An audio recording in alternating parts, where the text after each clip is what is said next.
Hi hello guys. మొన్న ఒక ప్రసంగంలో గరికపాటి గారు ఇలా అన్నారు.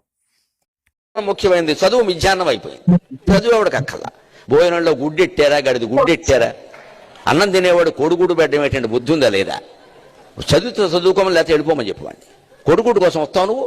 భోజనం పెట్టడం ఏంటంటే వాళ్ళ భోజనాలు వాళ్ళు తెచ్చుకోమని లేదా మానేమానండి.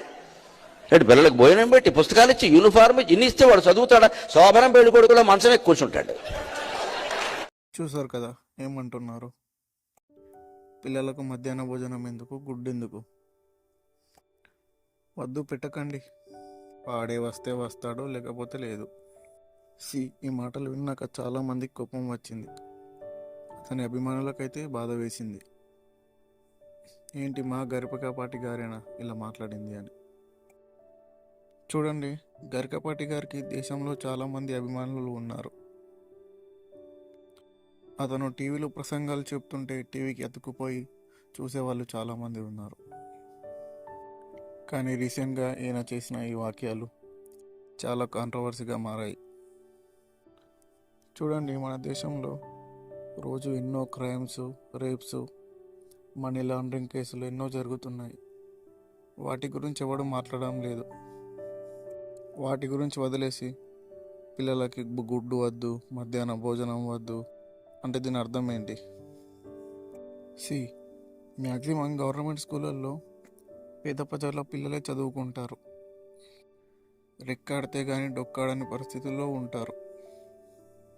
సండే వస్తే కానీ చికెన్ గుర్తుకు రాదు, ఫీవర్ వస్తే కానీ పండ్లు గుర్తుకు రావు.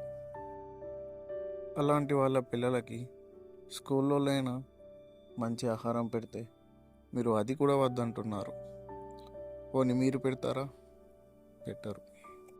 గవర్నమెంట్ చేసే కొన్ని మంచి పనుల్లో పిల్లలకు మధ్యాహ్న భోజనం ఒకటి. మీరేమో భోజనం వద్దు, గుడ్డు వద్దు, వస్తే రాని స్కూల్కి లేకపోతే లేదు అని అంటున్నారు. చూడండి గాయస్, మన ఇండియన్స్కి ప్రోటీన్ డిఫెన్సీ అనేది చాలా తక్కువ ఉంది.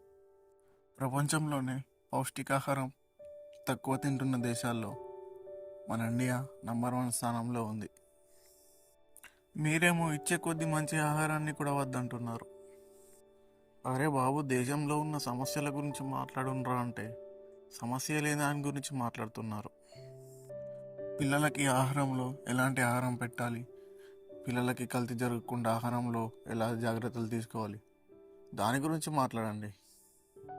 మేము ప్రోత్సహిస్తాం, మేము అభినందిస్తాం. కానీ అసలు గుడ్డు వద్దు, ఆహారం వద్దు అంటున్నారు చూడు, అది దేనికి లాభం? మీరే చెప్పాలి మరి.